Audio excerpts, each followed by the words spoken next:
अस्सलामुअलैकुम and a very good morning. जागो लाहौर में आप सबको खुश आमदीद कहते हैं जनाब। हंसती मुस्कुराती खूबसूरत सी सुबह के साथ मैं हूँ मुनीबा आसिफ। मैं बिल्कुल ठीक ठाक हूँ। उम्मीद करती हूँ कि आप लोग भी इस वक्त जहाँ कहीं भी होंगे ठीक ठाक होंगे, खैरियत से होंगे। अपना ख्याल तो रख ही रहे होंगे, अपने साथ साथ अपने चाहने वालों का भी आप लोगों ने ख्याल रखना है, बल्कि हम सब ने ख्याल रखना है और इस माहौल को भी साफ़ सुथरा रखने की कोशिश एटलीस्ट ज़रूर करनी है। और आज हम जिस टॉपिक के ऊपर बात करने वाले हैं या जिससे अपने शो का आगाज़ करने वाली हूँ वो है लॉ ऑफ अट्रैक्शन के कॉन्सेप्ट के बारे में आज थोड़ा बहुत हम जानने की कोशिश करेंगे कि ये है क्या। ये एक ऐसा अमली कॉन्सेप्ट है जो हर मोटिवेशनल स्पीकर या फिर हर कम्युनिकेटर की ज़बान पर आम होता है। वो आपको बताता होगा कि जनाब ऐसा करना चाहिए, ऐसा नहीं करना चाहिए। मोटिवेशनल स्पीकर के ख़ास तौर पर जब हम वीडियोस देखते हैं या उनकी सुनते हैं तो हमें पता चलता है। और इसके पीछे छिपी वजह ये है कि बहुत से कामयाब लोगों की ज़िंदगी को अगर पढ़ा जाए तो उनकी ज़िंदगी में हमें इस टेक्निक, इस नज़रिए की इम्प्लीमेंटेशन ज़रूर मिलेगी। वो कैसे मिलेगी? इससे हमें पता चलता है कि निज़ाम कुदरत में एक ऐसी जादुई कशिश ज़रूर मौजूद होती है जिसकी बदौलत हम जैसा सोचते हैं ना, बिलाखिर वैसा ही हमारे साथ होना शुरू हो जाता है, या हमारे साथ वैसा ही होना शुरू हो जाता है और वैसा ही हम लोग करना शुरू कर देते हैं। अगर हम लोग पॉजिटिव सोच रखेंगे तो हमारे जो एक्शंस हैं उनके नताइज मुस्बत निकलेंगे, और अगर हमारी मनफी सोचें होंगी तो हमें नताइज भी मनफी ही मिलेंगे, क्योंकि इसका ताल्लुक हमारे माइंडसेट और हमारे बिलीफ सिस्टम के साथ होता है। और हमारा बिलीफ सिस्टम यानी हमारा यकीन एक इतनी ताकतवर चीज़ है, इतनी पावरफुल चीज़ है कि ये अपने जैसी हकीकतों को अपनी तरफ खींचता है। आप समझ लें कि जैसे मैग्नेटिक फोर्स होती है ना, एक मकनातीसी फोर्स, वो हो सकती है। और वो लोग जिनका इस बात पर यकीन होता है कि वो अपनी ज़िंदगी में एक दिन ज़रूर कामयाब होंगे, उन्हें कामयाबी ज़रूर मिलती है।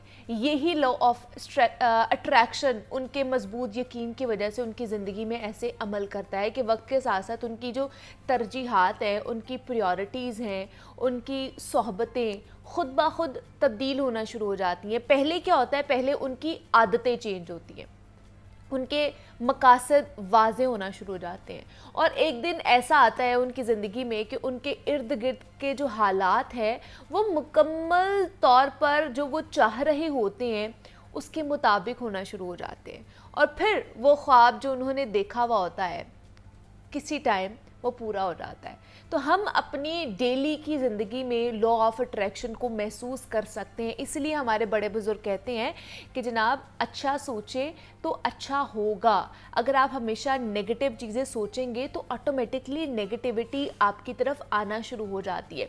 तो ज़रा यहाँ पर आपने देखना है कि जब आप किसी चीज़ की ख्वाहिश बहुत शिद्दत से करते हैं तो आप हर वक्त उसी चीज़ के मुतालिक सोचते रहते हैं, आप उसी चीज़ का जिक्र भी करते हैं, और चाहते ना चाहते हुए वही चीज़ आपके कहले के सामने भी आ जाती है।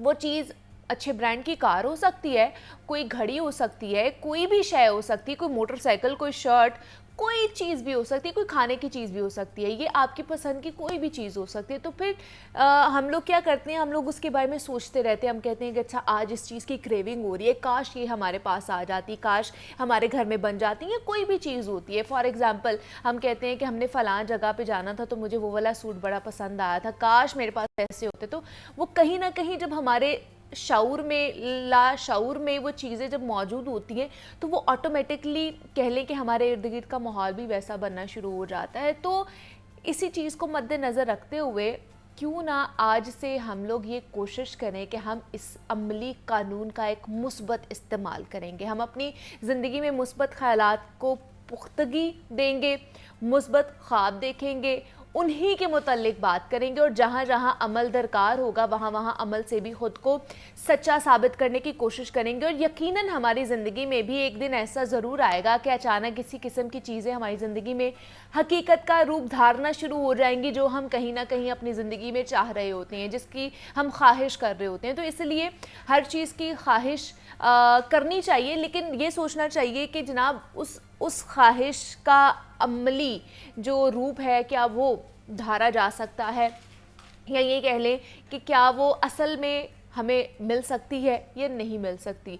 बहुत से लोग होते हैं ना फेरी टेल्स में रहते हैं, बहुत सी ऐसी फैसिनेशन उनको हो जाती है कि जनाब हमें ये भी चीज़ चाहिए, हमें ये भी चीज़ चाहिए, जो हमें हकीकत में नहीं मिल सकती है। तो मुस्बत सोच के साथ ज़िंदगी में आगे बढ़ना चाहिए, मुस्बत ख़यालात रखने चाहिए। अच्छी सोच रखेंगे तभी ऑटोमेटिकली अच्छा होना शुरू हो जाएगा। पॉजिटिव, मैंने ये चीज़ खुद भी विटनेस की है कि जब आप खुद पॉजिटिव होते हैं ना, आप अच्छा सोचते हैं किसी के बारे में, तो आपके इर्द गिर्द का माहौल खुद ऑटोमेटिकली पॉजिटिव होना शुरू हो जाता है। और जो नेगेटिव लोग हैं या नेगेटिव वाइब्स भी हैं, वो भी आपके इर्द गिर्द से ना खुद ही पीछे होना शुरू हो जाती हैं, और जो पॉजिटिव लोग होते हैं वो आपसे जुड़ना शुरू हो जाते हैं। तो अगर आप खुद ही पॉजिटिव नहीं होंगे तो आपको फिर बाकी लोग भी वैसे ही मिलेंगे, वैसे ही नज़र आएंगे। तो इसलिए सबसे पहले ख़ुद को ठीक करने की कोशिश करें, ख़ुद को पॉजिटिव करने की कोशिश करें, अच्छा सोचें, अच्छा गुमान करें, इंशाल्लाह वैसा ही होगा।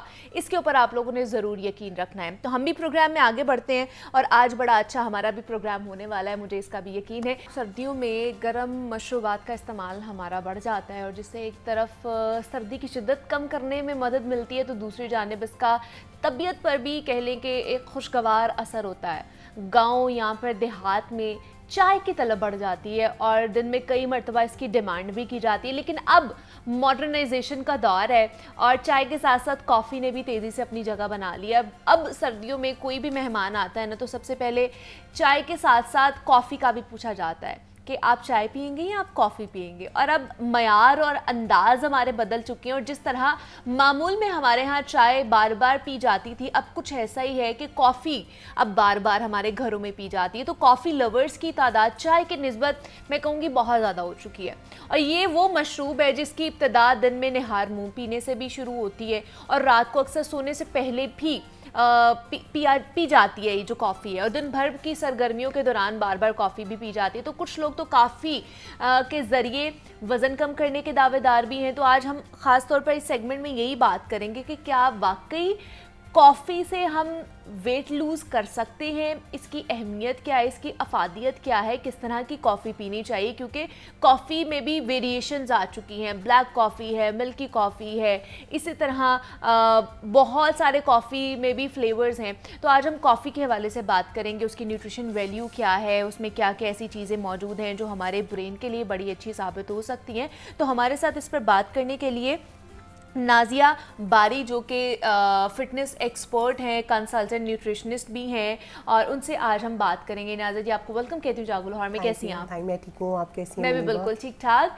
अच्छा, सबसे पहले तो नाजिया आप बताइएगा, कॉफ़ी उसकी अहमियत, उसकी इम्पॉर्टेंस, उसकी अफादियत क्या है कॉफ़ी की? देखिए मुनीबा, कॉफ़ी का ये है क्योंकि अब modernisation as you said before, तो उसमें ये है कि कॉफ़ी अगर बहुत सारे तरीक़ों से ली जा सकती है। अगर आप उसको ब्लैक कॉफ़ी के तौर पे लेते हैं फॉर वेट लॉस तो इट्स वेरी गुड। इवन क्योंकि मिल्की कॉफ़ी और ये सब कॉफ़ी सेकेंडरी पे आते हैं, लेकिन अगर आप प्रायोरिटाइज़ करते हैं तो black coffee is the very good for that. जिसमें अगर आप वेट लॉस के लिए बात करते हैं तो आई वुड सजेस्ट कि आप मॉर्निंग में बुलेट कॉफ़ी एक चलती है। अच्छा। जैसे कि आप अगर निहार मुँह या एम्प्टी स्टमक जो है कॉफ़ी लेते हैं, उसके साथ आप उसमें थोड़ा सा कोकोनट ऑर्गेनिक ऑयल डाल दें, 1 or 2 ड्रॉप्स। तो it will boost your metabolism also, और उससे आपका स्किन बहुत अच्छा होता है, आपका इम्यून सिस्टम बहुत अच्छा होता है, और उसके साथ आपको भूख जो है वो 3-4 घंटे नहीं लगती है। या so that is the very good coffee, specially अगर आप एम्प्टी स्टमक ले रहे हैं। मतलब बुलेट कॉफ़ी, उसमें सिर्फ कॉफ़ी और अंदर 3 ऑर्गेनिक कोकोनट ऑयल। क्योंकि आपको शायद आइडिया होगा कि कोकोनट ऑयल जो है आजकल की रिसर्च के मुताबिक it's equivalent to the mother feed. तो coconut oil is very good. तो उसके साथ आपका स्किन जो है वो बहुत अच्छा होता है, आपके जॉइंट्स जो आजकल काफ़ी जॉइंट्स का प्रॉब्लम है लोगों में, वो बहुत अच्छा होता है। तो it's a very good to start your day. सुबह उठते ही निहार मुँह आप कॉफ़ी का इस्तेमाल कर रहे हैं, kick start of your day. ठीक है, तो वो आपके लिए अच्छा है। लेकिन क्या क्या ऐसी चीज़ें मौजूद है? अब जैसे मैं कॉफ़ी के बारे में पढ़ी थी कि जो डार्क कॉफ़ी है या फिर जो ब्लैक टी हम लोग पीते हैं, ब्लैक कॉफ़ी पीते हैं, वो आपकी ब्रेन डेवलपमेंट के लिए बहुत अच्छी है, ब्रेन को बूस्ट देने के लिए भी बहुत अच्छी है। तो क्या क्या ऐसी चीज़ें उसके अंदर मौजूद हैं जो हमारे ब्रेन डेवलपमेंट के लिए अच्छा है? एक्चुअली क्या क्या चीज़ें, क्योंकि जितनी भी एंटीऑक्सीडेंट आप लेते हैं तो they are very good for your skin also, they are very good for your brain also. ठीक है। और दूसरी बात ये कि आप कोई भी चीज़ ले लें, कोई भी फूड ले लें इस दुनिया में, वो ऐसी नहीं है जिसमें कोई ना कोई अफादियत ना हो। तो इसलिए कोई भी चीज़ आपको मॉडरेशन में अगर आप लेते हैं तो उसमें वो अफादियत ही है। अगर आप उसको एक्सेस करते हैं तो that is excess of everything is bad. तो अगर आप कॉफ़ी को भी एक्सेस लिमिटाइज करते हैं, at least I think 400 gram maximum adult can take the coffee, right, caffeine. और कैफीन का सबसे बड़ा मैं आपको एक ये बता दूं कि आप वो ये नहीं कह सकते कि आपको इतना लेना है जैसे फ्रूट्स की तरह।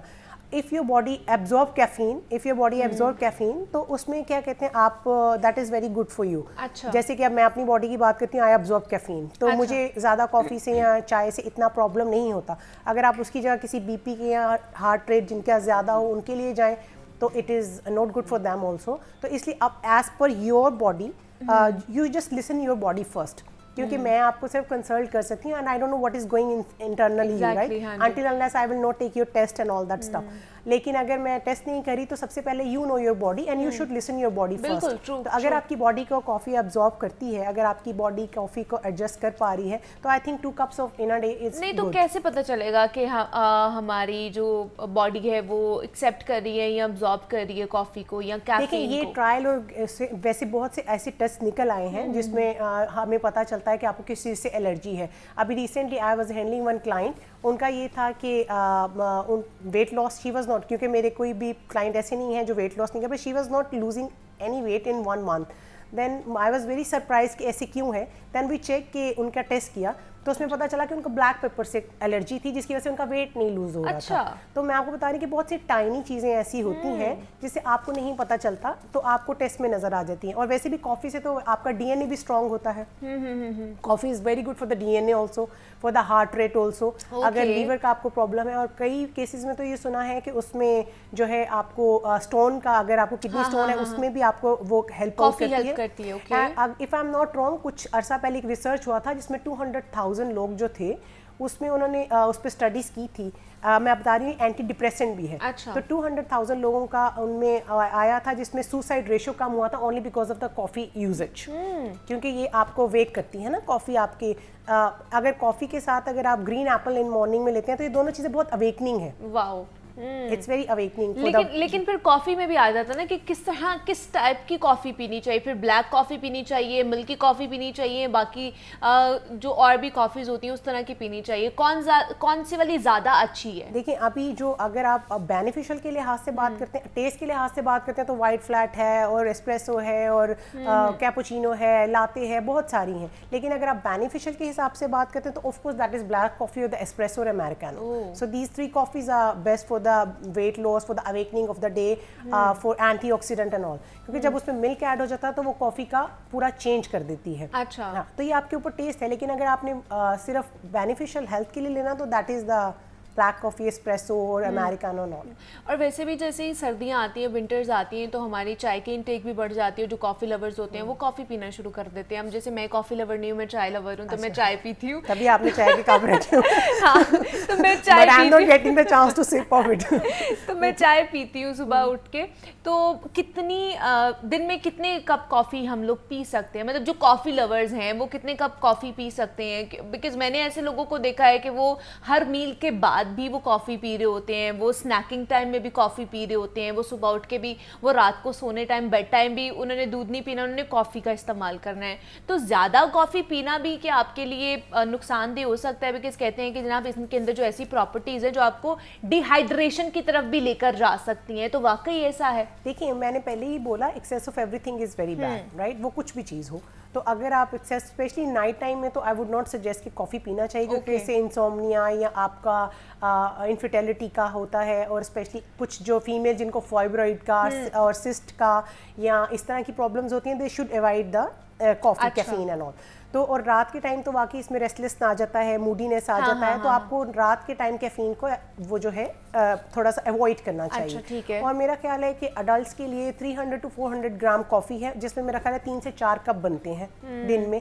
जो छोटे कप है, हमारी तरह मग नहीं, छोटे कप्स की बात करी हो, तो कप्स जो है वो 3 से 4 जो बनते हैं। अच्छा। और जो 12 साल से छोटे उम्र के बच्चे हैं उनको तो आई वुड नेवर सजेस्ट कि वो कैफीन लें। अगर वो कॉफ़ी के शौकीन है तो डीकैफ कॉफ़ी आती है, तो उनको डीकैफ कॉफ़ी दे सकते हैं for the taste, to enjoy the. उसमें वो कैफीन नहीं होती, कैफीन नहीं होता। ठीक है, it's only the flavour, it's only the taste of that. और 12 साल से जो ऊपर बच्चे हैं टीनेज के, उनके लिए एक या 1.5 कप 2 कप मैक्सिमम जो है वो आई थिंक इट्स ओके। तो इस तरह है कॉफ़ी का इंटेक। लेकिन किनको कॉफ़ी बिल्कुल ही नहीं पीनी चाहिए? मतलब कुछ लोगों को जैसे बीपी का प्रॉब्लम होता है, कुछ लोगों को जैसे डायबिटिक होते हैं, कौन से लोग ऐसे हैं जिनको कॉफ़ी का इंटेक नहीं करना चाहिए? नहीं, डायबिटिक के लिए तो इट्स गुड क्योंकि इंसुलिन लेवल को ये बैलेंस करता है। लेकिन बीपी के पेशेंट्स के लिए of course it's not good. हाँ, लेकिन बीपी के कुछ रिसर्चेस अभी आ रही हैं कि अगर आप मॉडरेशन में कॉफ़ी लेते हैं तो उसमें बीपी इम्पैक्ट नहीं कर रहा। नहीं, तो बीपी के लोगों के लिए क्यों नहीं है बेनिफिशियल?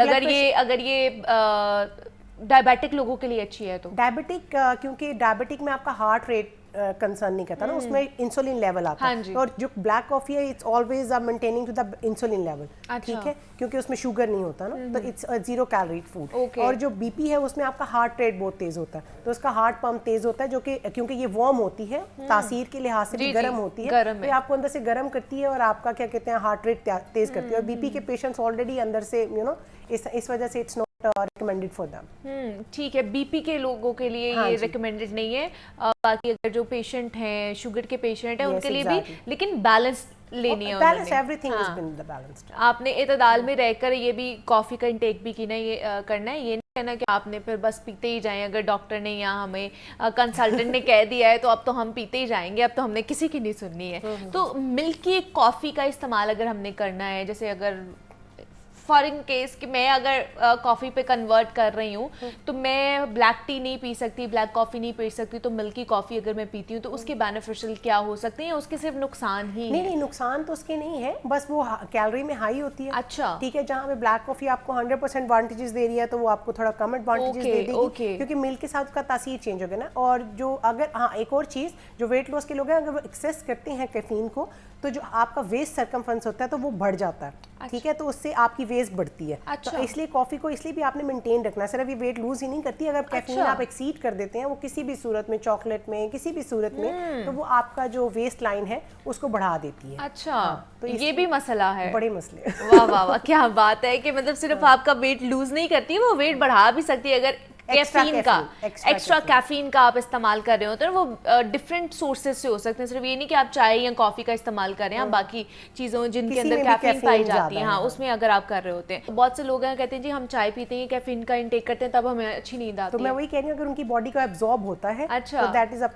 मैं ले सकती हूँ, मैं रात को 8-9 बजे भी चाय पी सकती हूँ और उसके बाद आराम से नींद आ जाती है। मुझे नहीं आती, मैं चाय का इंटेक कर लूँ, मुझे रात को पूरी रात नींद नहीं आएगी। देखिए ना, this is the difference between your body and my body. Very करता है ना इंसान के ऊपर। तो मुझे कैफीन सूट करता है, मैं रात को 11 बजे उठ के भी चाय पी सकती हूँ, because I am fond of चाय एंड कॉफी। अच्छा, तो मैं दिन में, लोगों को तो मैं 2-3 बता रही हूँ, लेकिन personally I take 5-6 cups in a day. तो इस वजह से मेरे लिए वो है। तो ये सारा सूरत हाल थी। और दूसरा, ये सर्दी से बचने के लिए भी अच्छी है। हाँ जी, ऑफ कोर्स, क्योंकि वार्मथ रखती है ना आपको। जैसे आज तो काफी अच्छा वेदर है सुबह मॉर्निंग में, तो आगे ये बढ़ता जाएगा। अभी ये सर्दी और आनी है। आई एम एक्सपेक्टिंग कि सर्दी आ जाए। अब दिसंबर के मिड में हम लोग पहुंच चुके हैं, लेकिन सर्दी उस तरह की लेकिन एक और गलत बहुत चीज़ है कि हम जब सर्दियों में चाय कॉफ़ी शुरू करते हैं तो हम पानी का इंटेक बिल्कुल ख़त्म कर देते हैं, बिल्कुल ख़त्म कर। और कॉफ़ी का एक और डिसएडवांटेज ये भी है कि आप जितना ज़्यादा कॉफ़ी या कैफीन लेंगे, आपका यूरिनेशन उतना ज़्यादा होना शुरू हो जाता है, तो you need to go to washroom again and again. तो इसलिए कैफीन का इंटेक बहुत ही लिमिटेड होना चाहिए, जो कि 400 gram is more than enough.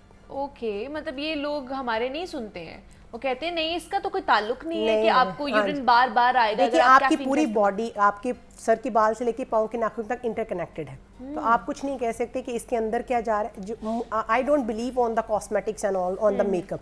मैं कहती हूँ अगर आप इंटरनली ठीक हैं तो वो इंटरनल ग्लो और इंटरनल खूबसूरती आपकी स्किन पे आती है। अच्छा, ठीक है, तो इसलिए अगर ये लोग अंदर की अपना ख्याल नहीं रखते, क्योंकि हमारे पाकिस्तान या जितना भी एशिया, उसमें लोग न्यूट्रिशनिस्ट के बाद तब जाते हैं जब स्ट्रेचर पे जाने का टाइम होता है। तो तब न्यूट्रिशनिस्ट का टाइम नहीं होता, तब स्ट्रेचर का टाइम होता है। तो इसलिए अपने न्यूट्रिशन को आप बहुत ज़्यादा रखें, मल्टीविटामिन यूज़ करें, पानी का इस्तेमाल करें। अपनी मेंटल हेल्थ, आई इन्फोर्स एवरी टाइम, आपकी emotional and mental health is very very important, क्योंकि उसकी वजह से आपकी पूरी बॉडी जो है वो चेंज होकर रह जाती है। लेकिन जो लोग इस वक्त, मैं वैसे ही सपोज अगर जो लोग इस वक्त स्ट्रेस लेवल जिनका बहुत ज़्यादा बढ़ा हुआ है, जो डिप्रेशन का शिकार हैं या बहुत ज़्यादा एंजाइटी उन्हें होती है, वो किस तरह कॉफ़ी का इस्तेमाल करके अपने मेंटल हेल्थ थोड़ा सा बैलेंस कर सकते ये हैं? एंटी डिप्रेसेंट भी है, जैसे अच्छा, मैंने आपको हाँ, बताया पहले कि भी इससे बता- सुसाइड रेशियो कम हुआ जस्ट हाँ, बिकॉज ऑफ इट्स एंटी तो डिप्रेसेंट। वो कब पिए? वो भी सुबह निहार मुंह पिए? हाँ, मॉर्निंग टाइम में दिन में 2 कप, एक आफ्टरनून इवनिंग में और एक मॉर्निंग में आप पी लें। इट्स अप टू यू, वो तो वेट लॉस के लिए और इम्यूनिटी के लिए I suggest in the morning. बाकी आप लोगों की अपनी चॉइस है कि आप कब पीते हैं, किस टाइम भी पिए, तो वो आपकी मेंटल हेल्थ के लिए भी बड़ा अच्छा है, एंटी डिप्रेसेंट भी है, ये आपको नेचुरल सोर्स मिल रहा है, आपको मेडिसिन के ऊपर नहीं जाना पड़ेगा, एंटी डिप्रेसेंट्स नहीं लेने पड़ेंगे। तो अगर आपका स्ट्रेस लेवल बहुत ज़्यादा बढ़ जाता है, ये जैसे आजकल बच्चों का जिस तरह हमारे एग्ज़ाम्स हो रहे होते हैं तो हम लोग कैफ़ीन का इस्तेमाल बहुत ज़्यादा करते हैं, रात को जागने के लिए भी करते हैं, पढ़ाई में एक्टिव रहने के लिए भी करते हैं, लेकिन फिर भी एतदाल में रह के किसी भी चीज़ का इस्तेमाल करना चाहिए ताकि उसकी वजह से आपको कोई कॉम्प्लिकेशंस ना हो सके। नाजिया बारी साहिबा हमारे साथ मौजूद थी। नाजिया, बहुत शुक्रिया Thank you, आपके मनीषा। वक्त का कि आप Thank you यहाँ so पर much. आई। और कॉफ़ी के हवाले से हम बात कर रहे थे कि कॉफ़ी की इम्पॉर्टेंस क्या है और किस तरह हमें पीनी चाहिए और किस तरह नहीं हमें पीनी चाहिए, इस पर भी हमने बात की। यहाँ छोटी सी ब्रेक लूँगी, मिलती हूँ उस ब्रेक के बाद।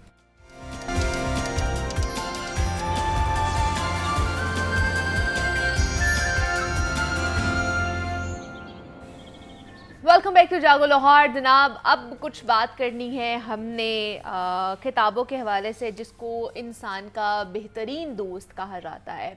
और अगर आप किताबें पढ़ते हैं तो आपको पता होगा कि जनाब हम अपने इस सेगमेंट में मुख्तलिफ़ किस्म की जो किताबें हैं उनका रिव्यू करते हैं और आपको बताते हैं उसके मुतल्लिक, ताकि आप लोगों को उनके हवाले से इंफॉर्मेशन हो सके और आप उनको पढ़ सकें। तो आज किस किताब के साथ हमारा और आपका तारुफ करवाने जा रहे हैं, प्रोफेसर अहमद हमाद साहब हमारे साथ मौजूद होते हैं। तो आइए उन्हीं की तरफ चलते हैं और आज की किताब का जो रिव्यू है उनसे जान लेते हैं। जी अहमद साहब, बताइए। शुक्रिया मुनीबा। आज हम बहुत ही दिलचस्प किताब लेके आए हैं और वो जिस अजीम आदमी के बारे में है, उस अजीम आदमी के बारे में कहा यह जाता है कि इंसानी अक्ल को 3 जो शदीद धचके लगे, वो उन 3 धचकों में से एक धचका इन साहब के ज़रिए से, इनके ख़यालात, इनके नज़रियात, इनकी रिसर्च, इनकी फ़िलासफ़ी से लगा। वो 3 धचके कौन से हैं? सबसे पहले धचका ये था कि कोपरनिकस ने ये कहा कि ये दुनिया जियोसेंट्रिक नहीं है। पहले ये ख्याल किया जाता था कि हम कायनात का मरकज़, हम इंसान। तो उसने कहा कि नहीं जनाब, आप जैसे तो यहाँ पे हज़ारों लाखों सैयारे हैं और उनके अपने वो जो अपने अपने सितारों के गिर्द घूमते हैं और इस तरह के लाखों अरबों सितारे हैं जो अब जदीद साइंस हमें बता रही है। तो हम तो महज एक बहुत दुनिया के कितने अरबवें हिस्से में यहाँ पे मौजूद हैं और गर्दिश कर रहे हैं अपनी अपनी कहकशाओं में। तो ये जो बहुत बड़ा धचका था, ये कि इंसान अजीम है और ये दुनिया जियोसेंट्रिक है, ऐसा नहीं है। तो ये कोपरनिकस ने पहला बड़ा ज़ोरदार हमला किया इंसानी अक्ल या इंसानी फ़िक्र पे। दूसरा ज़ोरदार हमला कहते हैं डार्विन ने किया।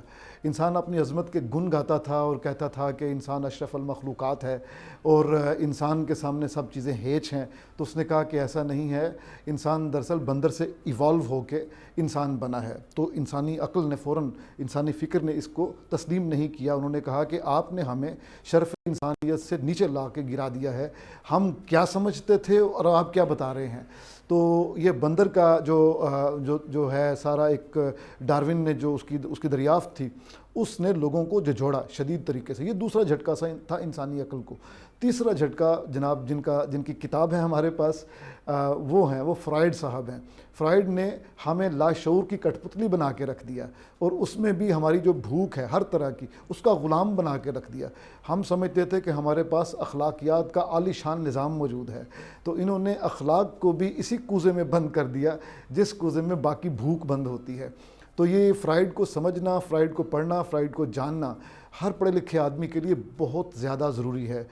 शायद ही अदब का कोई शोबा ऐसा हो जो फ्राइड के जिस पे छाप मौजूद ना हो कहीं ना कहीं। इसी तरह शायद ही आर्ट का कोई शोबा हो या फिल्म मेकिंग में, ड्रामा में, थिएटर में फ्राइड की बहुत गहरी छाप है। तो ये सारी बात, इसकी अहमियत हमें ये सुझाती है कि हम फ्राइड के बारे में जानें। तो उर्दू ज़ुबान में एक बड़ी अच्छी किताब है डॉक्टर नईम अहमद की, फ्राइड के बारे में, नज़रिया तहलील नफ्सी, साइको एनालिसिस का जो थ्योरी है इनकी। तो इसमें फ्राइड को बहुत आसान अल्फाज में बहुत खूबसूरत तरीके से दर्जा बदर्जा मुतारफ़ करवाया गया है। डॉक्टर नईम अहमद मरहूम, उनका तखस्सुस ये था कि वो फ़लसफ़ा हो या नफ्सियात हो या इल्म का कोई भी इलाका हो, जो बहुत मुश्किल हो, उसको बड़े आसान अंदाज में बयान करने में उनको मलिका हासिल था डॉक्टर नईम साहब को। तो इसमें भी उन्होंने यही काम किया। फ्राइड ने जो लाशऊर की दरियाफ्त की, उसके बाद ख्वाबों के बारे में भी उसने बेपनाह कारामद बातें की। उसने कहा कि हम सब ख्वाहिशों के खिलौने पालते हैं, जब ख्वाहिशों के खिलौने टूट जाते हैं तो जैसे किसी बच्चे का खिलौना टूटता है, उसको किसी न किसी कबाड़ खाने में फेंक दिया जाता है, तो ख्वाहिश का खिलौना जब टूटता है उसको भी तो किसी कबाड़ खाने में फेंकना होता है। तो ये काम हमारा जहन करता है और लाशऊर में फेंक देता है, और वहाँ पे ये टूटी हुई नाआसूदा ख्वाहिशात हमेशा ज़िंदा रहती हैं और कभी कभार ख्वाब में अपनी शक्ल बदल के हमारे सामने आन खड़ी होती हैं। और ये जो हिस्सा है, ये लाशऊर है, ये हमें कभी भी नज़र नहीं आता, हमेशा ये छुपा रहता है। जैसे कि टिप ऑफ द आइसबर्ग के बारे में ये कहा जाता है कि आइसबर्ग का जो सबसे आखिरी वाला हिस्सा है वो हमेशा पानी में छुपा रहता है। इसने कहा यह जाता है कि इमाम गज़ाली रहमतुल्लाह अलैह के बारे में कि जैसे उन्होंने नफ्से लवामा, नफ्से अम्मारा, नफ्से लवामा और नफ्से मुतमइन्ना इस तरीके से शख्सियत की तशरीह की, तो फ्राइड ने भी इसी तरह एक ट्रायड बनाई, इड, ईगो और सुपर ईगो। यही बात उसके बारे में, डेकार्ट के बारे में भी कही जाती है कि जो मेथड इमाम गज़ाली ने अपनाया था वही मेथड बाबाए जदीद फ़लसफ़े ने अपनाया था। तो हम ये कह सकते हैं कि गज़ाली बाबाए जदीद नफ्सियात यानी फ्राइड और बाबाए जदीद फ़लसफ़ा यानी कि डेकार्ट, रेने डेकार्ट, उनके ऊपर खड़ा है। तो इनके यहाँ जो बाकी जो बड़ी पावरफुल चीज़ें हैं, मैं आपको मिसाल के तौर पे psychosexual development of a human being, उसके बारे में बहुत ही दिलचस्प बातें हैं, बड़ी मुतनाज़ा हैं। लोगों ने इनका मजाक उड़ाया फ्राइड का अव्वलन, लेकिन बाद में मजाक उड़ाने वाला अक़ली दलील लेके आए, ये बड़ा शाज़ व नाज़री होता है। तो इनके साथ भी ऐसा ही हुआ। इन्होंने हमें 5 मदारज बताए कि जिससे हमारी शख्सियत पनपती है, हमारी साइकी बनती है। उन्होंने जो 5 मदारज हैं वो बयान किए, वो बहुत ही दिलचस्प हैं। आप उसका तमस्खुर उड़ा सकते हैं, आप उसका ठट्ठा उड़ा सकते हैं, उस पर गुस्सा कर सकते हैं, लेकिन इतनी पावरफुल दलील लेके आएँ कि जो इसका जवाब बने, ये बहुत मुश्किल है। और जनाब प्रोफेसर अहमद हमाद साहब हमारे साथ मौजूद थे और आज की किताब के साथ हमारा और आपका तारुफ उन्होंने करवाया है। अहमद साहब, आज के लिए बेहद शुक्रिया आपका। अभी प्रोग्राम में आगे बढ़ते हैं और कुछ जनाब लाहौर के हवाले से बात कर लेते हैं कि लाहौर में क्या क्या चल रहा है। तो निगरान वज़ीर आला पंजाब मोहसिन नकवी ने मेन होल्स कवर में कोताही बरतने पर नोटिस लिया है और अहकाम जारी किए हैं कि तमाम मेन होल्स को कवर किया जाए ताकि कोई कीमती जान ज़ाया ना हो। ताहम वासा के शोबा O&M की जानिब से मेन होल्स कवर की चेकिंग में कोताही बरती जा रही है। Lahore news main whole covers में कोताही बरतने पर हकाइक जो है ना वो हमेशा की तरह सामने लेके आया है और पंजाब हुकूमत के अहकाम के बावजूद वासा के O&M डायरेक्टर्स की कोताही बरकरार है। खुले मेन होल्स को बंद करने से मुतल्लिक वासा अफसरान NOC देने से कतराने लगे और 24 घंटे के मेन होल से मुतल्लिक रिपोर्ट SDOs की जानिब से जमा करवाना भी ज़रूरी है। तो इस हवाले से मज़ीद क्या पेश रफ्त हमारे सामने आ रही है? वज़ीर आला पंजाब ने तो नोटिस ले लिया है, क्या उनके नोटिस के बावजूद कोई हलचल नज़र आ रही है वासा हुकाम की तरफ से? तो इस पर बात करने के लिए हमारे साथ ज़ैनुल आबदीन इन स्टूडियोज़ में मौजूद हैं, नुमाइंदा लाहौर न्यूज़ है, और उनसे जान लेते हैं मजीद इस मसले का अहवाल। जैन, आपको वेलकम कहती हूँ जागो लाहौर में। कैसे हैं आप? अच्छा हूँ मैं, आप बताएं। मैं भी बिल्कुल ठीक ठाक। तो जैन, ये जो शहर लाहौर की मसाइल हैं ये तो कम होने का नाम ही नहीं ले रहे हैं। दिन ब दिन आप भी कहते होंगे कि हर दफ़ा मुझे बुला लेते हैं कोई नया मसला, मसले इतने हम क्या करें कि आपको बुला के हमें कवर करने पड़ते हैं कि बताएं कि क्या मसाइल हैं और क्यों हल नहीं होते जा रहे। अब ये मैनहोल्स का मसला आ गया है कि उनके कवर्स ही नहीं उनको किए जा रहे और उसमें कितने लोग कह लें कि जाँ बहक भी हो सकते हैं, बल्कि कितने बच्चे इसमें गिर के जाँ बहक हुए, एक्सीडेंट हो सकते हैं। हमारे बाइक वाले जो हजरात वहाँ से गुजरे होते हैं, गाड़ियों के टायर्स उसमें फंस सकते हैं। तो अफसरान को इस हवाले से कोई होश नहीं है। मुनीबा, बजा फरमाया आपने कि जो लाहौर के मसाइल हैं वो कम होने का नाम नहीं ले रहे। आए रोज़ एक नया मसला, और ये एक कोइंसिडेंट है कि जितने भी ये मसाइल हैं ना ये एक दूसरे से जुड़े हुए हैं। तो अगर अंडर वन अम्ब्रेला तमाम इदारे काम कर रहे होंगे तो फिर ये ना मसाइल होंगे और ना आप ये जिक्र करेंगी कि लाहौर के मसाइल ख़त्म होने का नाम नहीं ले रहे। कहने तो ये अभी अंडर वन अम्ब्रेला नहीं है, इसका मतलब है तो ये अंडर वन अम्ब्रेला काम नहीं कर सकते। ये हर बंदे अपनी खुशनुदी हासिल करने के लिए ज़्यादा से ज़्यादा तस्वीरें वो व्हाट्सएप में पोस्ट करने की कोशिश नहीं करते देखिए हैं। जैन, करना तो आवाम के लिए काम है ना, तो अगर अंडर वन अम्ब्रेला कर लेंगे तो उनके लिए भी सहूलत है कि सब इंटरलिंक्ड होके काम करेंगे, टाइम की बचत भी होगी, फंड्स की बचत भी होगी। मुनीबा, ये मैं आपके सुनने वाले और जो कॉमन पब्लिक है वो सोचती है कि इन्होंने हमारे लिए काम अच्छा। करना है। ये बेसिकली अपनी नौकरी पक्की करने के लिए काम करते हैं, तस्वीरों के लिए काम सिर्फ तस्वीरों के लिए काम अच्छा। करते हैं कि हम वहाँ पे पहुँच के, जैसे ये मॉनसून में होता है कि हाँ। अभी सड़कों पे पानी जमा होता है तो ये पहले रिपोर्ट दूसरी सड़क की दिखा के कि देखे हमने क्लियर कर दिया, तो बेसिकली तो ये खुशनुदी हासिल कर रहे होते हैं, हर छोटा बड़े की और हर बड़ा अपने से बड़े की। तो इसी तरह चल रहा होता है। जिस मसले की तरफ आपने निशानदेही की है, कहने को तो ये बहुत छोटा मसला है कि जी गटरों के ढक्कन मौजूद नहीं है, मैन होल देखने कवर। में तो बड़ी मामूली सी चीज लगती है कि अच्छा गटर के ऊपर से ढक्कन नहीं है तो इट्स ओके, बट वो कनेक्टिविटी खराब हो जाती है मेरे ख्याल से। जब जैन इनके अपने जो अफसरान है, बड़े अफसरान, इनकी अपनी गाड़ियों के जो टायर्स हैं उसमें फंसेंगे ना, फिर इनको पता चलेगा। अब ये जो मैन होल कवर का वहाँ पे मौजूद ना होना इनके लिए अगर छोटा मसला है तो उस माँ से जाके पूछें जिसकी 3 साला बच्ची उस शादरा के मैन होल में गिर के मर गई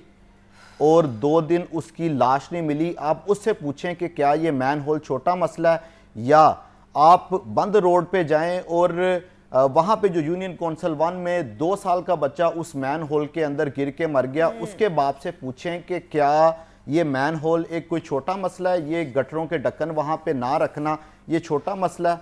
असल में ये प्राइमरी रिस्पॉन्सिबिलिटी तो वाटर एंड सैनिटेशन एजेंसी वासा की बनती है, लेकिन ये बड़ी बदकिस्मती है कि वासा इंतज़ामिया अपनी जो प्राइमरी रिस्पॉन्सिबिलिटीज़ हैं जिसकी बुनियाद पे वो एजेंसी वजूद में आई, वो उसको करने की बजाय मेगा प्रोजेक्ट्स के ऊपर नजरें जमाए बैठी है।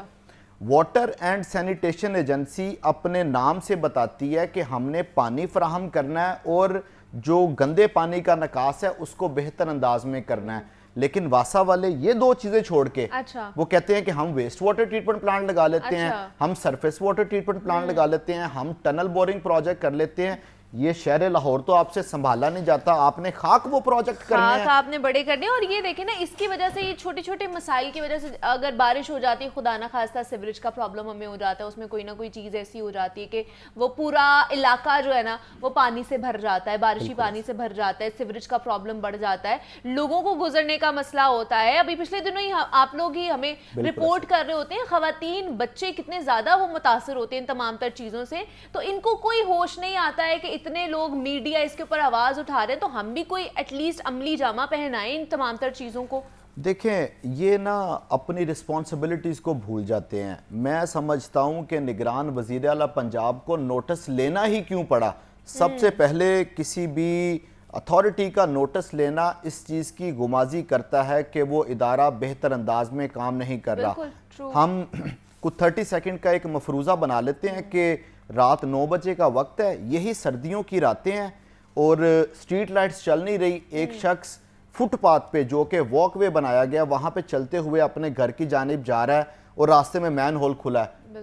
और आपके ऑडियंस उससे अंदाजा लगा लेंगे कि अल्लाह ना करे अगर उसकी डेथ नहीं होती तो कम से कम उसकी हड्डी कोई फ्रैक्चर लाजमी हो जाएगी, जिसको आप ये एक मामूली सी चीज समझते हैं। शहर लाहौर में इस वक्त 70 लाख मैन होल है और अगर एक मैन होल भी किसी जगह पे टूटा हुआ है तो इसका मतलब है कि आप किसी को मौत की जानब दावत दे रहे हैं। और इनका एक सैकड़ों में और हजारों में जो मैन होल कवर्स हैं वो मिसिंग है। और सितम ज़रीफ़ी का आलम यह है कि आज तक वासा इंतज़ामिया ये फाइनल नहीं कर सका कि हमने इस मैन होल के ऊपर कवर कौन सा रखना है, क्या हम प्लास्टिक रिकम्पोजिट का रखेंगे या हम सीमेंट का रखेंगे। सिर्फ इसी के ऊपर ही लड़ाई करते रहते हैं कि जी उसका टेंडर लगा देते हैं, उसको मंगवा लेते हैं। लेकिन चोरी भी तो हो जाते हैं ना। आप जैसे हमारे जो बाकी नशई हैं वो वहां से उतार के उसे ले जाते हैं, बाद में जाके बेच देते हैं। तो अगर हम जिस तरह आपने कहा, बिल्कुल ये आप बिल्कुल बजा फरमा रही हैं और ये चोरी भी होते हैं, तो क्या इस डर से उसके बाद मैन होल कवर रखना बंद कर दें कि यहाँ पे ये चोरी? वही ना। इसका मतलब है कि आपको कोई ऐसी यूनिवर्सल पॉलिसी बनाने की ज़रूरत है कि जो कि मैन होल का कवर वहाँ पे मौजूद रहें। माजी में 2019 में एक दफ़ा ये प्रैक्टिस की गई कि प्लास्टिक रिकम्पोजिट के जो मैन होल कवर्स थे उनको लाके रखा गया, तकरीबन 10,000 मैन होल कवर्स वो लगाए भी गए।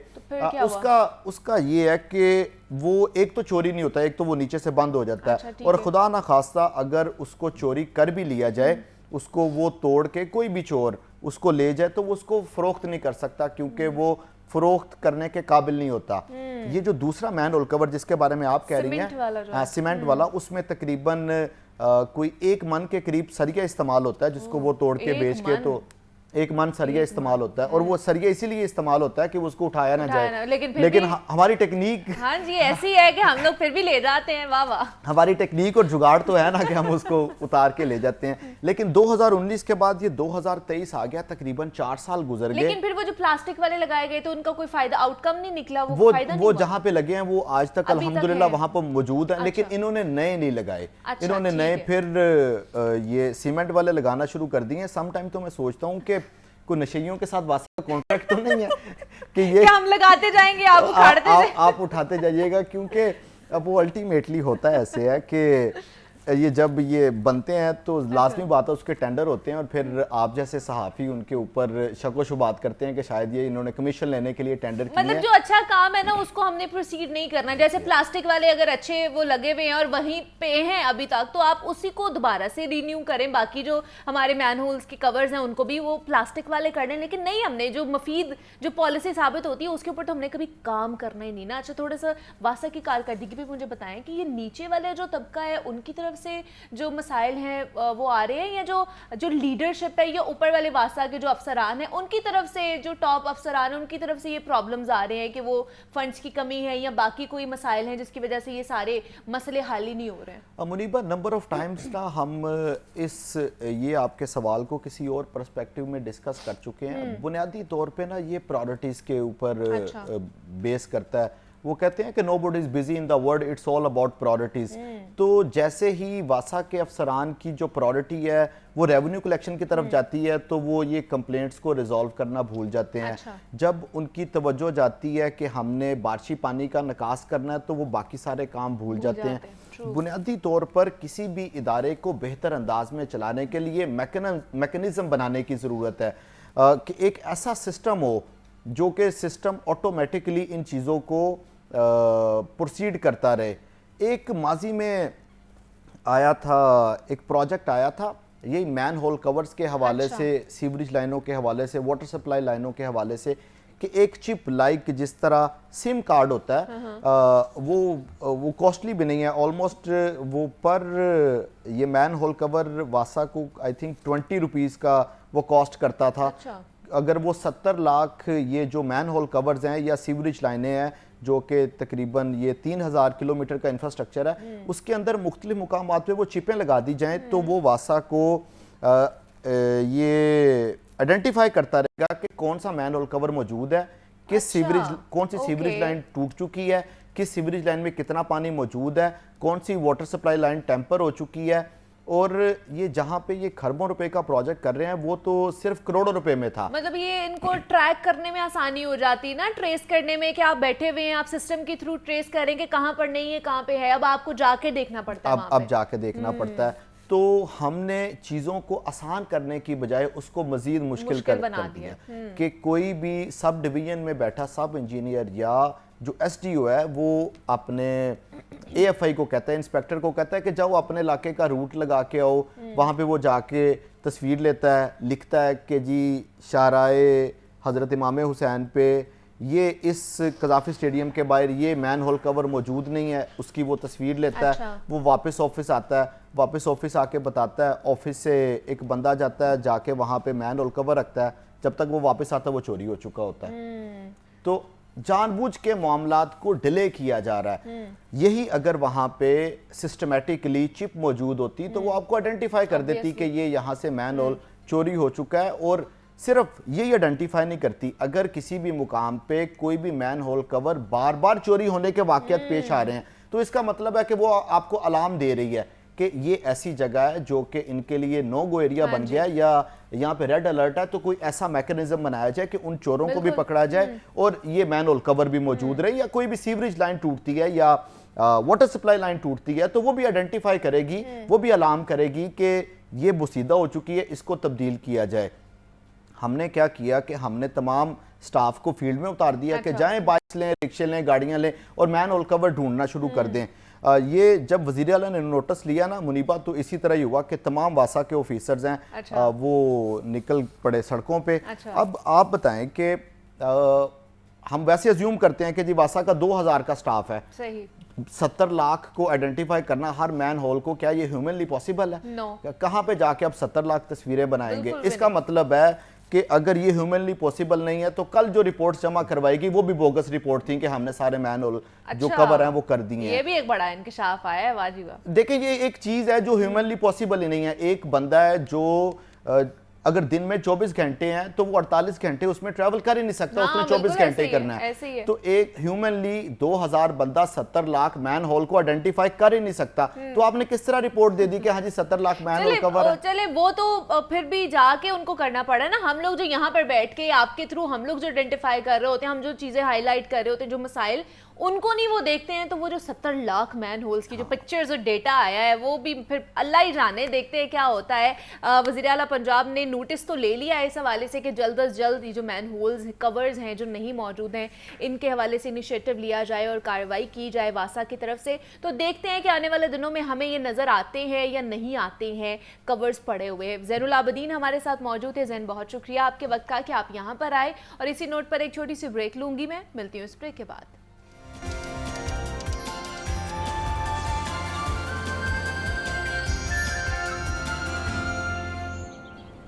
वेलकम बैक टू जागो लाहौर। जनाब, अब कुछ आर्ट एंड क्राफ्ट के हवाले से बात कर लेते हैं कि आप घर पर रह के किस तरह अपनी क्रिएटिविटी को इन्हांस कर सकते हैं।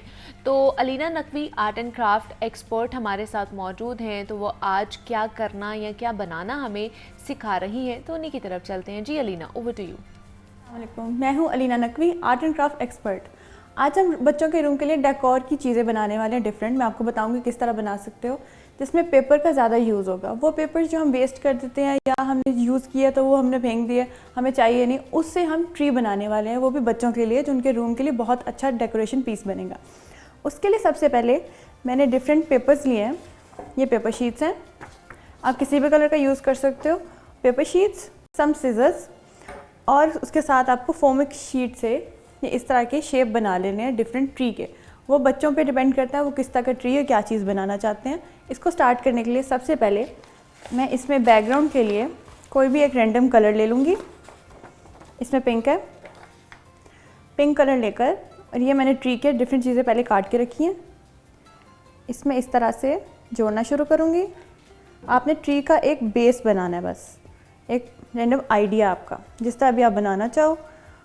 बिल्कुल पता चलना चाहिए कि बच्चों के रूम का है, प्रोफेशनली नहीं बनाना, वरना पता नहीं चलेगा किसी बच्चे ने बनाया। बच्चों के लिए ये इनके थीम के लिए भी यूज़ हो सकता है, जो वो अपने स्कूल में थीम यूज़ करते हैं उसके लिए भी हो सकता है, इनके रूम डेकोर के लिए भी यूज़ हो सकता है। इस तरह से आप ये सारे ट्री का जो सेक्शंस हैं सारी कंप्लीट कर लो, छोटे छोटे भी। लेकिन ख़याल ये करना है जब भी ग्लू गन बच्चे यूज़ कर रहे होते हैं तो उनके मम्मी पापा का पास होना बहुत ज़रूरी होता है। ये इस तरह ये बेस बन गया, बस एक और लगा दूंगी मैं यहाँ पर, और इसके साइड पे भी एक और। ये बिल्कुल इस तरह ट्री का एक बेस रेडी हो जाएगा। ठीक है, पेपर पे ये ट्री का एक बेस रेडी हो गया। उसके बाद ये जो हमारे पास काफ़ी पेपर्स पड़े होते हैं जो हमने कट करके रखे हुए हैं और इनको हम फेंक देते हैं, इसको आज हम यूज़ करेंगे। इसके लिए मैंने इसको छोटे छोटे इस तरह पीसीज में रैंडम जैसे मर्ज़ी आप काट लो, चाहो तो आप शेप दे दो, चाहो तो ना दो। इस तरह से मैंने डिफरेंट शेप्स में इस तरह इसको बनाना है। सारी चीज़ ऐसे बनाकर मैं जहाँ जहाँ मेरा दिल होगा उस तरह मैं इसको लगाती जाऊँगी। जहाँ जहाँ बच्चों को पसंद आए उस तरह इसमें शेप देते जाओ, सारा बनाओ। और उसके बाद नीचे भी हम इसी तरह इसको लगा लेंगे। बिल्कुल इसी तरह मैं आपको आइडिया बता देती हूँ, मैंने ऑलरेडी रेडी करके रखा हुआ है। ये देखो, इसमें जितने भी वेस्ट पेपर्स थे मेरे पास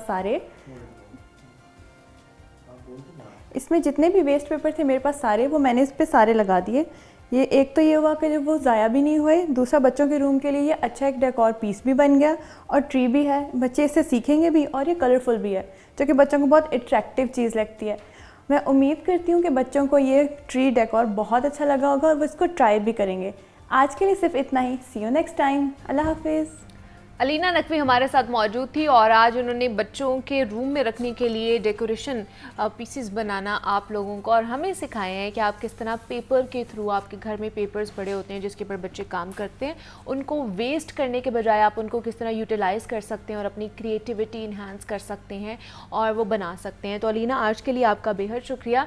अब आगे बढ़ते हैं और कुछ महंगाई का अहवाल जान लेते हैं कि जनाब इस हफ़्ते महंगाई की क्या सूरत हाल रही, ग्राफ कहाँ तक गया, कौन कौन सी अशिया जो हैं वो महंगी हुई हैं और ख़ास तौर पर जो यूटिलिटी स्टोर्स की सूरत हाल है, क्योंकि कल ही स्टोरी में पढ़ी थी कि जनाब जो ओपन मार्केट में अशिया खुर्दनोश की जो कीमतें हैं वो कम हैं और यूटिलिटी स्टोर्स में ज़्यादा हैं। हालांकि वहाँ पर रिलीफ मिलना चाहिए, वहाँ पर जो अशिया खुर्दनोश की जो कीमतें हैं वो कम होनी चाहिए, बल्कि वो ज़्यादा वहाँ पर बेची जा रही हैं या कीमतें वहाँ पर ज़्यादा लगाई गई हैं। और दूसरा जो सस्ता प्रोटीन जिसे कहा जाता है, जिसमें चिकन आ जाता है, जो गरीब की पहुँच से बाहर होता जा रहा है, उसकी कीमतें भी आसमान से बातें करने शुरू हो चुकी हैं। और वैसे भी ये सर्दियों का मौसम है और सर्दियों में जनाब सभी कहते हैं कि प्रोटीन या फिर चिकन का इस्तेमाल ज़्यादा से ज़्यादा करें, अंडे ज़्यादा से ज़्यादा खाएं, लेकिन ये इनकी कीमतें कम होंगी तभी ये गरीब आदमी जो है ना वो चिकन खा सकेगा या अंडों का इस्तेमाल रोज़ाना की बुनियाद पर करेगा। तो क्या सूरत हाल है, अब्दुल कादिर नुमाइंदा लाहौर न्यूज़ हमारे साथ मौजूद हैं, उनकी तरफ चलते हैं और मज़ीद जो है अहवाल अब्दुल कादिर से जान लेते हैं। अब्दुल कादिर, बताइएगा महंगाई की क्या सूरत हाल है मार्केट में? हाँ जी, बिल्कुल। जिस तरह आपने जो है वो सबसे पहले बताया कि यूटिलिटी स्टोर जिन्हें जो है वो लोगों की सहूलत के लिए बनाया गया था, सब्सिडाइज अशिया जो है वो फराहम की जाना थी, लेकिन अब जो है वो सिर्फ जो है वो बेनजीर इनकम सपोर्ट प्रोग्राम के हामिल शहरियों को जो है वो सब्सिडी फराहम कर रहे हैं। लेकिन जो दिगर शहरी हैं, जो मुतवसत तबका या गरीब तबका जिनके पास BISP का कार्ड नहीं है, तो वो मार्केट से भी महंगी चीनी, घी और आटा खरीदने पर मजबूर है। और यही वजह है कि जहाँ पर पहले सैकड़ों खवातीन और मर्द जो है वो घी, आटा और चीनी के हसूल के लिए जो है लाइनों में लगे नजर आते थे, अब घी, आटा, चीनी जो है यूटिलिटी स्टोर पर अपने खरीदारों की राह तक रहा है। क्योंकि लेकिन क्या वजह है कि मार्केट से महंगे दामों यूटिलिटी स्टोर्स में घी, आटा, चीनी मिल रही है? हाँ जी, बिल्कुल। क्योंकि जो यूटिलिटी स्टोर की कीमतें हैं वो utility store corporation of Pakistan जो है उसकी इंतजामिया तय करती है और पूरे पाकिस्तान के लिए यकसा जो है वो कीमतें होती हैं। तो मार्केट में जो कीमतें हैं वो उनमें जो है उतार चढ़ाव जो है वो गाहे बगाहे जो है वो देखने को मिलता है।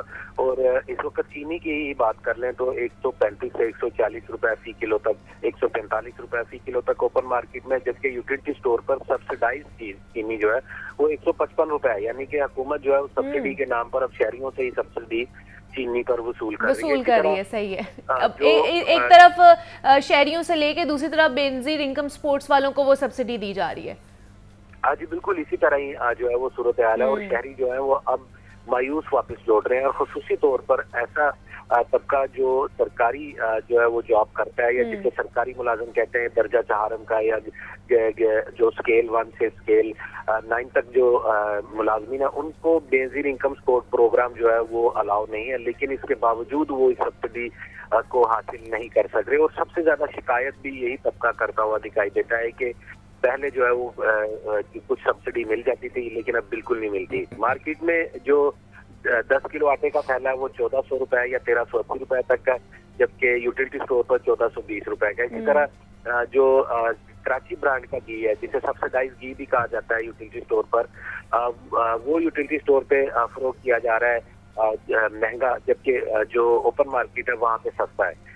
और इसी तरह जो है सर्दियों की शिद्दत में इजाफा हुआ है, तो जो अंडे हैं उनकी खपत भी बढ़ चुकी है, उनकी मांग जो है वो बढ़ चुकी है, क्योंकि अंडों का इस्तेमाल जो है वो सर्दियों में ज्यादा होता है। और इसके साथ साथ कीमतों में भी इजाफा जो है दुगना होता दिखाई दे रहा है। पहले रोजाना की बुनियाद पर फार्मी अंडे जो है वो 1 रुपया फी दर्जन तक महंगे किए जाते थे, लेकिन आज जो है वो 2 रुपया फी दर्जन तक कर दिए गए। और जो अंडों की कीमत है वो 344 रुपया फी दर्जन सरकारी रेलिस पर मुकर्रर की गई है। लेकिन मार्केट में अंडे जो है वो शहरियों को सरकारी नरखनामों के बरक्स महंगे फरोख्त किए जा रहे हैं। फी अंडा जो है वो 30 रुपए तक, जबकि 350 रुपए दर्जन तक अंडे जो है वो फरोख्त किए जा रहे हैं। और इस हवाले से जब इंतजामिया से बात की जाए तो उनकी जानिब से मौक़िफ़ इख्तियार किया जाता है कि डिमांड एंड सप्लाई पर कीमतें जो है वो तय की जाती हैं, लेकिन इस बिगड़ी हुई डिमांड एंड सप्लाई को बेहतर बनाने के लिए कोई इकदाम नहीं किए जा रहे। प्राइस कंट्रोल कमेटियाँ जो है वो जो मुनाफाखोर है उन पर जुर्माने और मुकदमात का इंदराज कर रही है।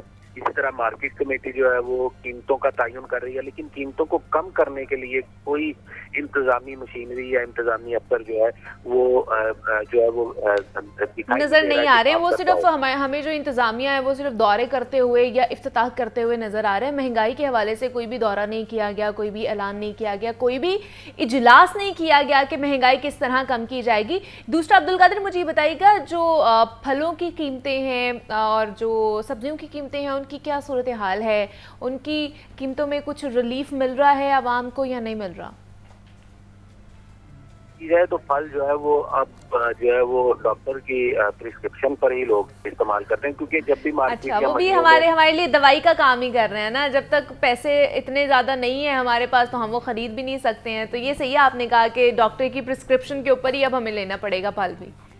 हाँ जी बिल्कुल, क्योंकि ये शहरियों का कहना है, क्योंकि मंडी में या फ्रूट मंडियों में जितने भी शहरी आते हैं तो उनसे बात की जाए तो ये कहते हैं कि डॉक्टर ने कहा है कि अंगूर खाने हैं तो अब महंगे 550-600 रुपए किलो, मजबूरी में जो है अंगूर खरीद रहे हैं। इसी तरह अगर डॉक्टर कहता है कि सेब का इस्तेमाल करें तो सेब की खरीदारी कर ली जाती है।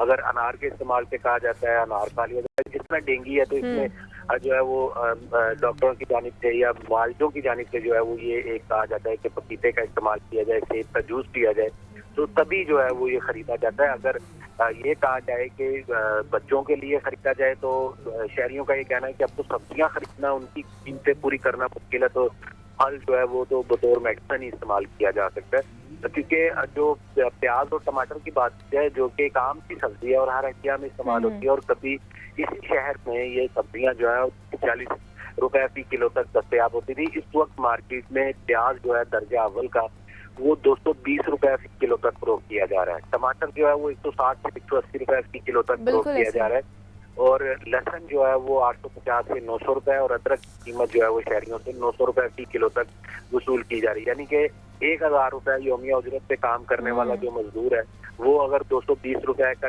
प्याज लेता है और 160 रुपए का टमाटर लेता है तो उसकी आधी दिहाड़ी जो है वो उसमें गुजर जाती है। और जो सबसे सस्ती जो तस्वुर की जाती थी सब्जी आलू, वो भी 150, 160, 170 रुपए किलो मिल रहे हैं। हर जगह डिफरेंट उसकी कीमतें हैं। जी बिल्कुल, जो आलू है वो भी 120 से 150 रुपए फी किलो तक जो है फरोख्त किया जा रहा है। और जिस तरह मुनीबा सब्जियां होती हैं मौसमी, इसी तरह हर मौसम में सब्जी होती है। साग जो कहा जाता है कि सर्दियों की सौगात है, हाँ, वो कभी 15-20 रुपए फी किलो होता था, मार्केट में साग भी 50 से 70 रुपए फी किलो तक फरोख्त किया जा रहा है। मटर जो है उनको भी सर्दियों का ही सब्जी कहा जाता है। मटर जो कभी 40 रुपए 50 रुपए फी किलो में बासानी दस्तयाब था, अब मटर जो है मार्केट में 250 रुपए फी किलो तक फरोख्त हो रहे हैं। गाजर जिसे गरीब का सेब भी कहा जाता है क्योंकि ये आयरन रिच होती है, ये कभी 15 रुपए और 10 रुपए किलो होती थी, और शहरी जो है सब्जी खरीदते हुए 1 से 2 गाजरें खा लेते थे। बिल्कुल ऐसे ही है। अब तो हाथ भी नहीं लगाने देते दुकानदार जो है, वो कहते हैं जी पैसे निकालें फिर आपको खाली हाथ लगाने देंगे। खाने का तो बहुत तसव्वुर बाद में किया जाता है। जी बिल्कुल, दुकानदारों का उज़र बिल्कुल जायज है, क्योंकि 15-20 रुपए में मिलने वाली देसी गाजर जो है इस वक्त मार्केट में 100 से 120 रुपए फी किलो तक फरोख्त की जा रही है।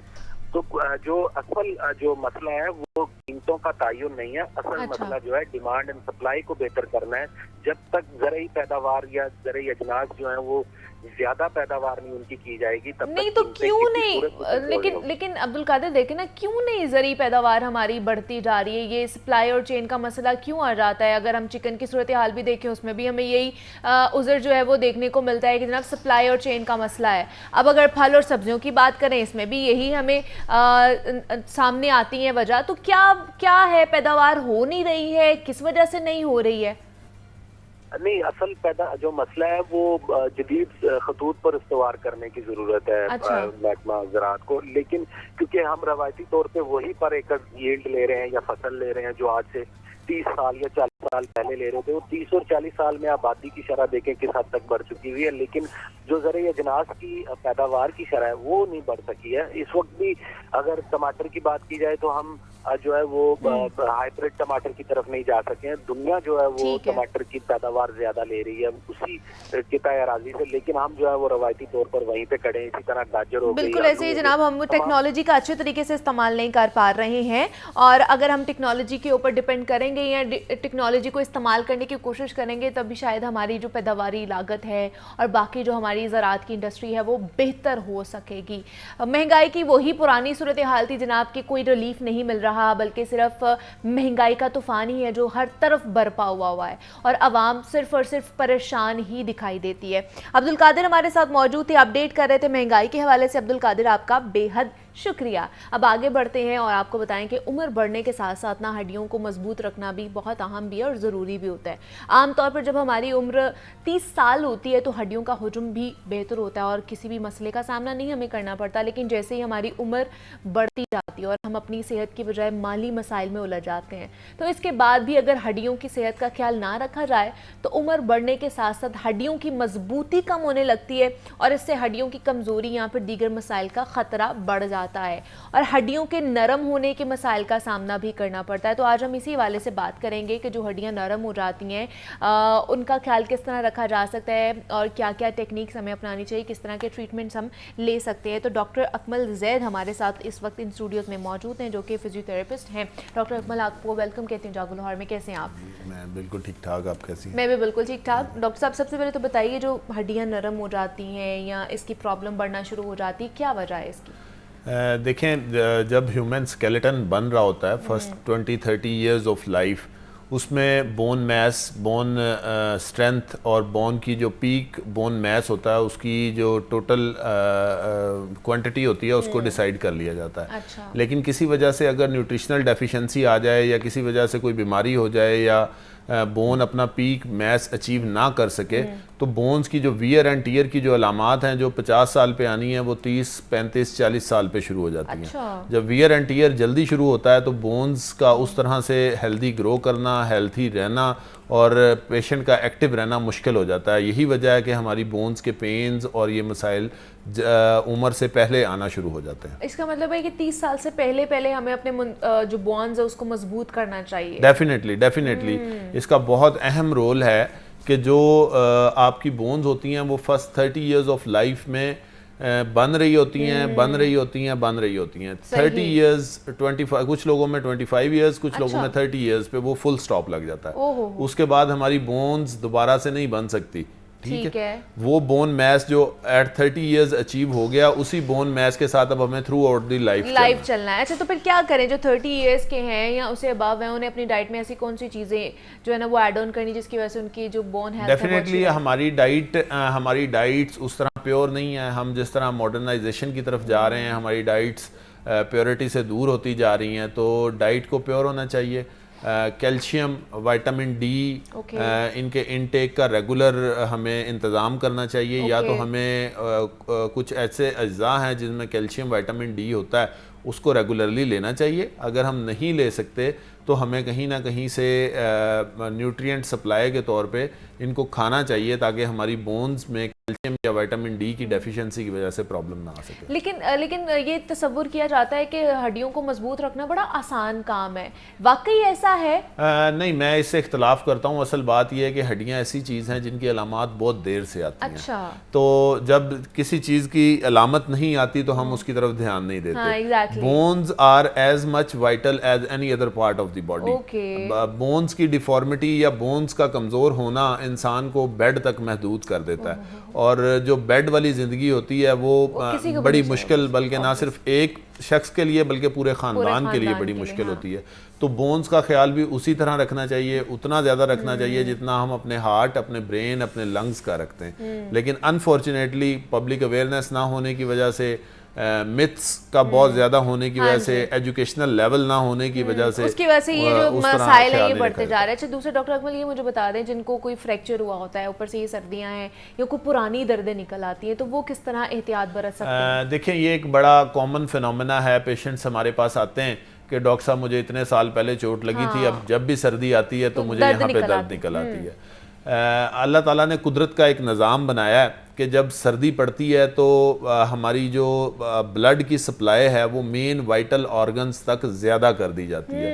हमारे जो नॉन वाइटल ऑर्गन्स हैं, फॉर एग्जांपल हमारी स्किन है, हमारे हेयर्स हैं, उनको इतनी ज़्यादा ब्लड सप्लाई की ज़रूरत नहीं होती। अच्छा। तो ब्लड सप्लाई का रुख वहाँ से मोड़ के हमारे हार्ट, हमारे ब्रेन, हमारे लंग्स, हमारी किडनीज की तरफ कर दिया जाता है ताकि कोई वाइटल ऑर्गन सर्दी से फाइट ना करना पड़े उसको। तो होता ये है कि जब आपकी स्किन, आपके जोड़ों को उस तरह से ब्लड नहीं मिलता, ब्लड की सप्लाई कम हो जाती है as compare to other parts of the body, तो बॉडी का एक सिग्नलिंग मैकेनिज्म है, वो पेन है। अच्छा। सबसे पहले बॉडी पेन के जरिए एक सिग्नल देती है कि मुझे उस तरह से ब्लड सप्लाई या चीज़ें नहीं मिल रही। तो डेफिनेटली जब भी विंटर्स हों, जिन लोगों को विंटर्स में पेन होती है, उन्हें चाहिए गर्म कपड़ों का इस्तेमाल करें, जोड़ों को ढांप के रखें, उस एरिया को गर्म कपड़ों से कवर करके रखें, गर्म ग़िज़ाओं का इस्तेमाल ज़्यादा से ज़्यादा करें। डॉक्टर अकमल ज़ैद हमारे साथ मौजूद है। डॉक्टर साहब बहुत शुक्रिया, वक्त की शॉर्टेज थी लेकिन हमने जल्दी जल्दी इसको कवर अप करने की कोशिश की है। मुझे इजाज़त दीजिए, अपना बहुत सारा ख्याल रखिएगा, अल्लाह हाफ़िज़।